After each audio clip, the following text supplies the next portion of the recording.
So in continuation of the previous video lecture, so this enables us to increase the reusability of the code.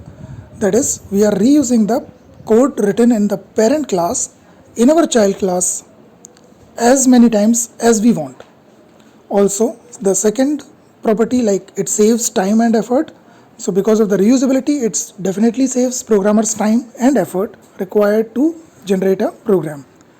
Also, it is more reliable because if we are reusing the code, it means that we have already defined and tested the code of the base class, and then we are redefining or kind of inheriting those same variables and functions in our child classes. So we are not actually duplicating, we are avoiding the redundancy, and hence this will improve the overall program structure.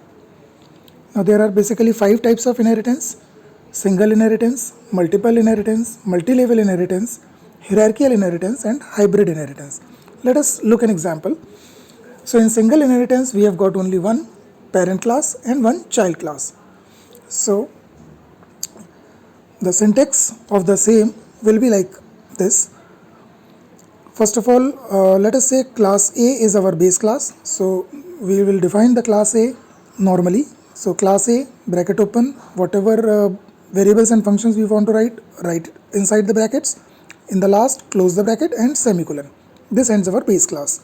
Now we want to inherit this base class into our child class. So let us consider class B is our child class.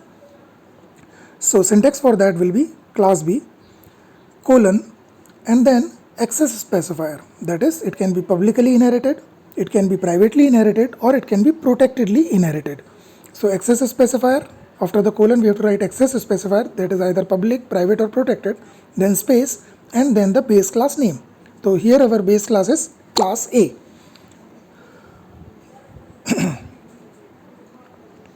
Now let us look one program for the same. So here it is an example of single inheritance. So our base class name is base, so class base.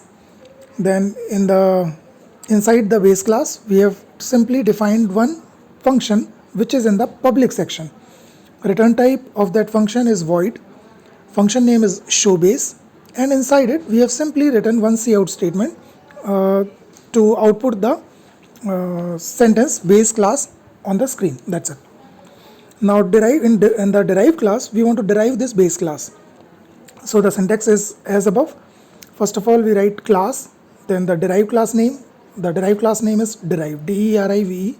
After that colon, then the access specifier. So we want to inherit the base class publicly.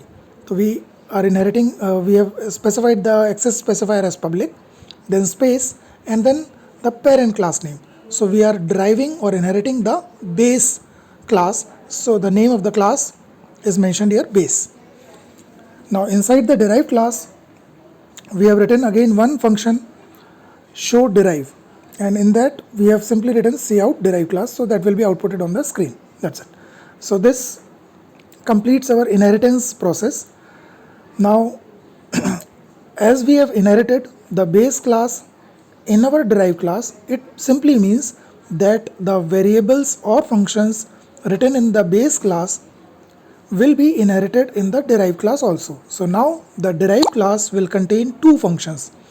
One function is that of the derived class itself, that is void show derive. This is inside the derived class itself. This is a derived class function.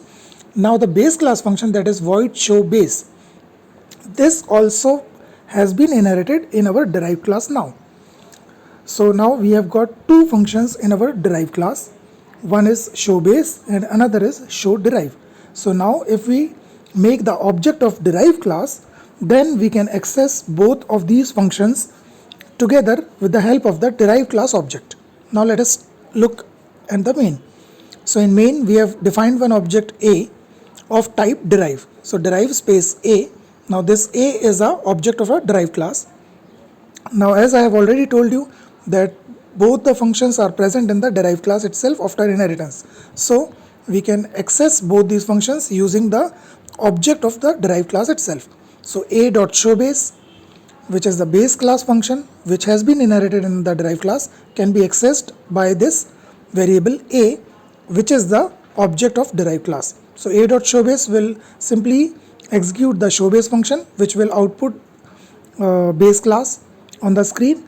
After that, we have accessed the showDerive function, a.showDerive, and it will output the simply derived class on the screen. Thank you.